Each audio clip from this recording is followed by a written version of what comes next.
Kate, would you like to go first? Sure.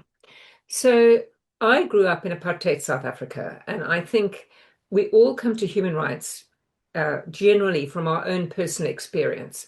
There is something that has uh, made us realize that human rights really matter in our background, and that can be all sorts of things.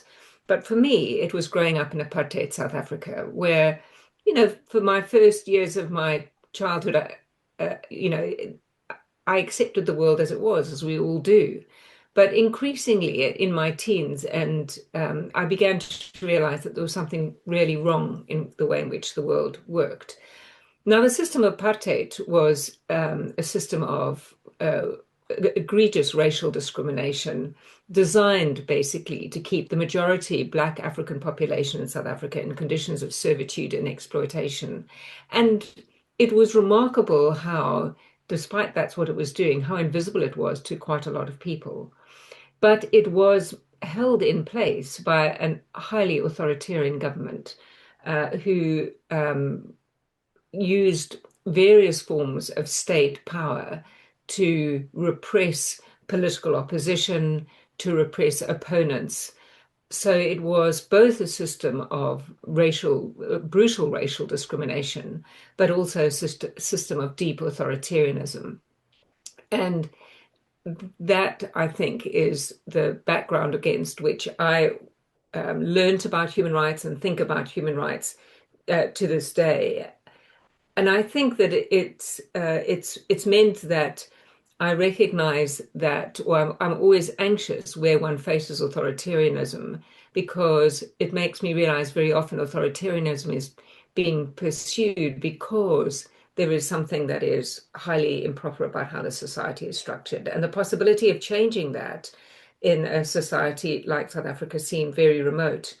And yet, the other part of my life experience is that that did change, and it changed at a time after an extended period of struggle against apartheid. But it changed at a time when I wasn't entirely convinced that it was going to change.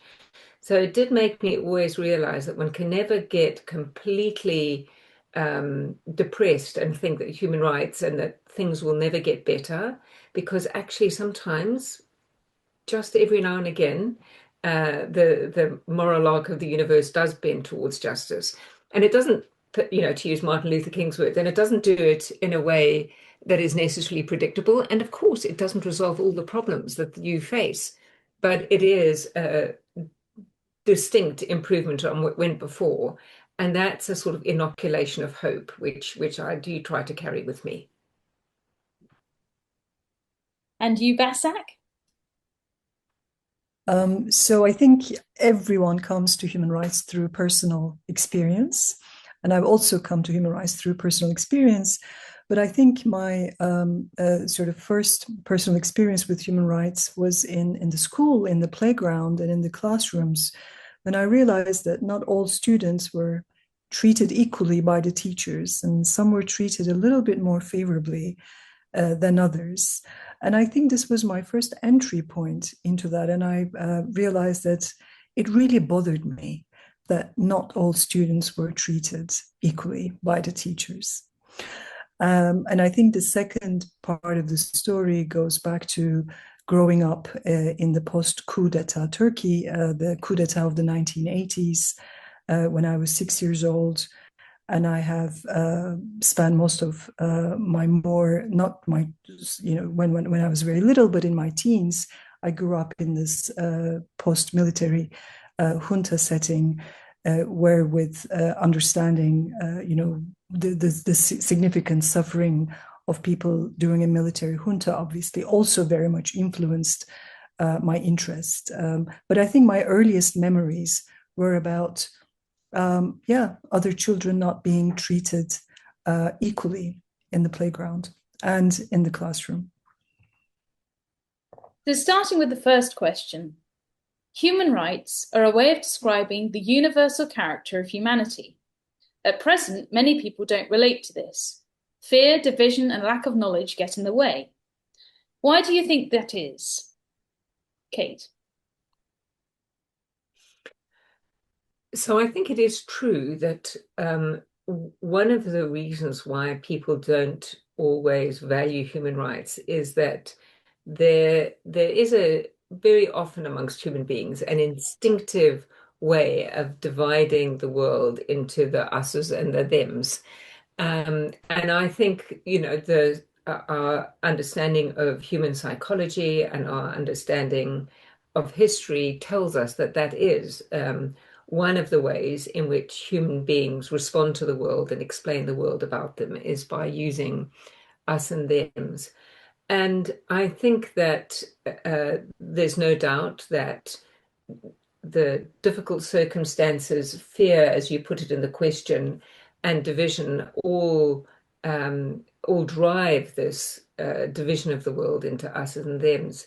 And then I think when people suddenly start realizing the humanity in the them's and the possibility that, but for the grace of God go I in the them's, then people start thinking about, well, would I really like to be treated like this? And it is interesting that many of the major religions, I'm not a scholar of religious studies, but do have this idea that we need to see God or the other as somebody like us. That we recognize that there is therefore another way of being human, which is not dividing people automatically into us and them's. And I think that it's trying to hold on to that idea that human beings are indeed of equal worth, that we are all fundamentally similar, and that, as Başak says, treating people differently in the playground and the classroom just seems wrong, is in some way the heart of a human rights sensibility. Başak? So I've been teaching human rights law for about 25 years now. And my experience as a teacher of human rights law is that when you give people enough time to reflect on the ideas that underpin human rights, they, in vast majorities, agree with them. So they agree with that, there should be standards of treatment of human beings by institutions, for example. So if you ask anyone whether children, regardless of their economic background, their socioeconomic background, should have the right to education, the vast majority of people will just say yes. They should all have it. And if you ask people, should we torture to receive information in our police stations to get a confession? And again, I think a lot of people, a significant number of people, will say that's a very bad idea. We shouldn't do that. So I think when people are given the time to reflect on these very important ideas which underpin these rights, I don't think that they fear these ideas. They actually widely accept them. So I believe that the problem with human rights is not about the ideas that underpin human rights, but actually how they are represented in political discourse or in the media discourse by certain segments of the population. So I think the problem is a problem of representation and not a problem with the ideas themselves. So when human rights are presented as the causes of why we don't have a just and equal society, people don't like them. But obviously, when you have long-standing discussions with fellow, citizens, fellow people about these other ideas, that they're actually enablers to build a more equal and just society, I have really not experienced significant disagreement with many people that I have had conversations over the past 25, 30 odd years. Can you offer some immediate and practical steps to help people recognize their own human rights, respect the rights of others, and understand that human rights are, in fact, universal? Kate. I do think Eleanor Roosevelt, who was one of the architects of the Universal Declaration of Human Rights, used to say that human rights start in small places. in the workplace, in the family, in the home, in our organizations that are just the ordinary places where human beings are. And I think there's a lot of truth in that. So that the way in which we treat people in our ordinary lives, whether it's in our homes, our workplaces, our schools, this is a place where you can start fostering an understanding of what it means to be respectful of human rights, to be respectful of your own human rights as well as of everybody else's. And it's not that easy, I think, to have kind of grandiose ways of making people understand. People have to understand the detail of it in their own lives, what it means in their own lives, in their own institutions, in their own places. So I think that means that this is not a job necessarily primarily for governments or for politicians. It's actually a job for all of us in all our walks of life, to recognize that treating people with fundamental respect is what we mean by human rights, and that it's something that we can all do and that we all should do, and that it is, if we do it, it will mean that human rights comes to live in our societies in some fundamental way, which will never be the same if it's just legislated from on high. That doesn't mean legislation is a bad thing, but it means that to really root human rights, it's got to be part of fundamental everyday human practice. Başak? Yeah, well, I couldn't agree more. I think the way to understand the value of human rights is to make sure that these human rights ideas are relatable to the experiences, to the everyday experiences of people. So I think this is where we have to start thinking about them. But additionally, I think that we also have to explain the value of not just having human rights as moral principles, but also the value of having them as legal institutional safeguards. Just think about, very practical examples of, how people are treated in care homes, which is a very burning problem, in particular in the United Kingdom, and anywhere else, but also in this country at the moment. So everyone would agree that the elderly in the care homes should be treated with respect and with dignity. But human rights law also would ensure that if institutions, for example, these privately run care homes, actually fail in those respecting those standards of treatment, that there is an avenue for actually holding these institutions accountable to ensure that those types of treatments do not happen in those places. So I think practically we have to make human rights relatable, but we also have to explain why law or having human rights laws are really important safeguards for protection of these ideas. It's not just enough for all of us being kind and nice to each other. And I think we need institutional safeguards for protecting these rights as well. Our understanding of human rights adapts to the conditions of the world at any time. How would you describe the evolution of human rights over the past 75 years? Kate.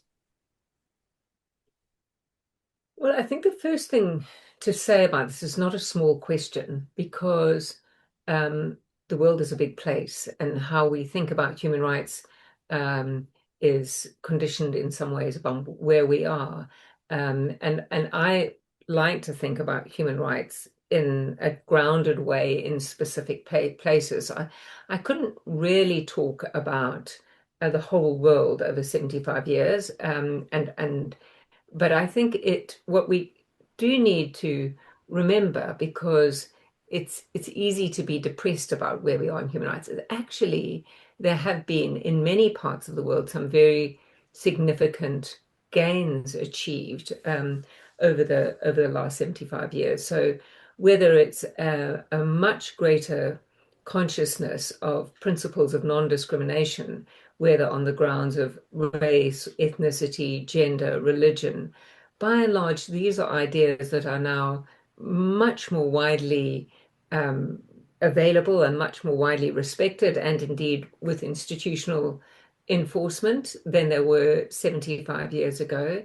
And similarly, in a whole range of other ways, we have made the world has recognized human rights in many places.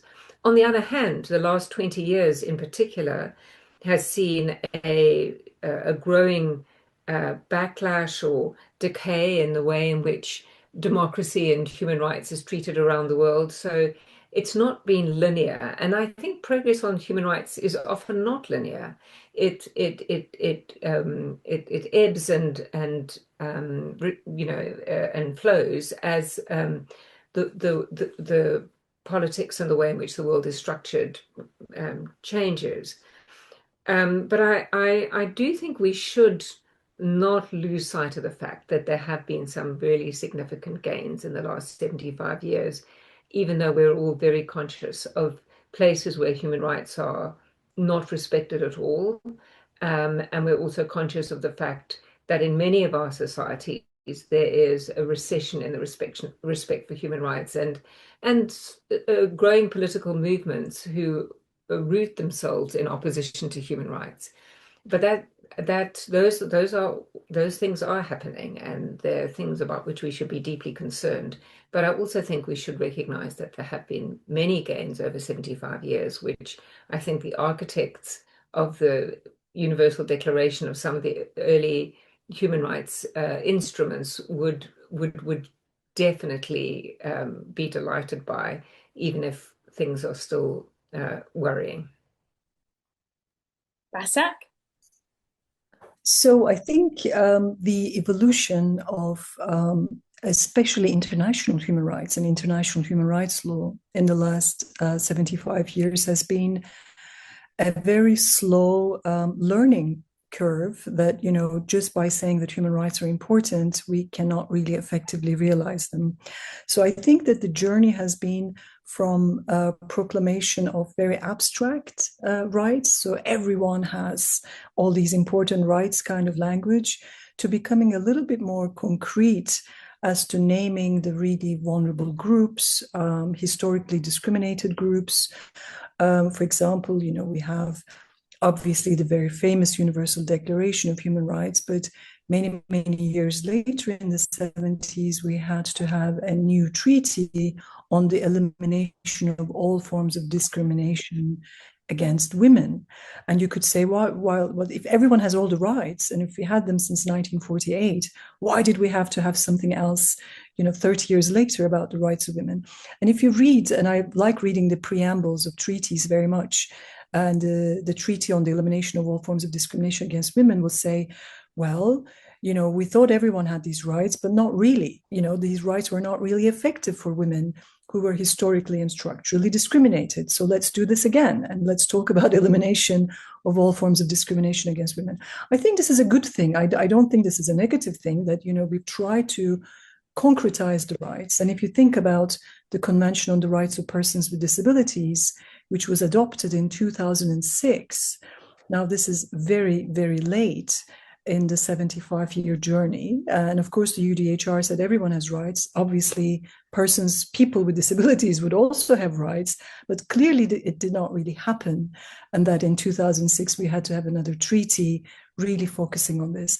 So I find this is not a contradictory, but actually a positive development. So the evolution has been really from, having these very concrete statements to very abstract statements, rather, to very concrete and grounded rights for groups who are historically and structurally discriminated. So I hope this continues, because who is historically and structurally discriminated also changes over time. And that's why we have a long LGBTQI plus movement who are also trying to become in the fold, or the big discussions on the rights of the elderly, persons with the very aging population around the world. I think the evolution will continue for decades to come.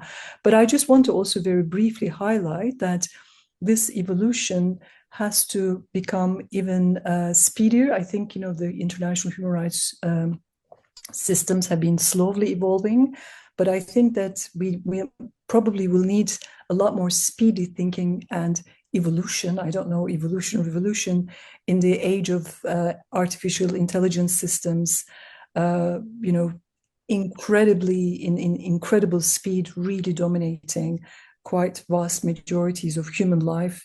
And so we will have to really think about whether the evolution of human rights ideals are going to be able to catch up with this very fast developing vulnerabilities that are simultaneously being developed in our world today. What can we learn from the pioneers of modern human rights after the Second World War? Kate. Never give up. Never give up. It did not seem, if somebody had set this as a sort of business school problem, how can you get so many different countries to agree to adopt a declaration on human rights in 1948? It would have seemed pretty unlikely. You have to remember that was a dramatic year in many ways. We saw the partition of India. We saw the introduction of apartheid in South Africa. This was a very difficult post-war year. And the pioneers of the Universal Declaration in particular persisted through these challenges to produce something which was adopted by the vast majority of members. At the time, only 54 or 55 members of the General Assembly of the United Nations, but nevertheless, the vast majority of those countries adopted it. So perseverance seems to be the one thing we can learn. Başak? So one of the things that I find incredibly valuable in the post-Second World War thinking about human rights is the combined embracing of the economic and social and cultural rights and civil and political rights all in one place. And this is what the Universal Declaration of Human Rights has also achieved. So not to compartmentalize rights and not to think about only a certain set of rights as the most important ones, but actually to think about rights holistically. And if we look at today, we need to also think about rights holistically. We need to think about the right to work. We need to think about the right to health, and not just the right to expression or association and so forth. And this need to think about rights holistically was, I think, an incredible achievement at the time, and it's still relevant today, especially in the context, for example, of the climate crisis and a lot of other big changes that we're facing. I think the second really important aspect of the modern human rights movement in the early days for me was this commitment to equality of in the human rights instruments. And this runs, for example, through the Universal Declaration. I'm sure people have looked at the Article 2 of that declaration, but also this very important idea of equality before the law, and that everyone should access to all entitlements without any discrimination. So I think these ideas were very important that they were put on paper at the time, but these are also the very important, very big, but also really tangible ideas that we still hold on to as human rights lawyers today. So looking to the future, what would be your principal objectives for a program to educate future generations in human rights? Kate. Well, I think the objective would be to enable people to understand what we mean by human rights and why they're important, and to be able to, for people to be able to make up their own minds about what they think about human rights. I think human rights does seem to me to be a question of moral and political concern that you want people to commit to, but I think that it has got to be a commitment that is genuinely wrought out of thinking about the problems yourself and deciding what you think. So I think it should be about enabling critical thinking, assessment, understanding about what human rights can and should mean.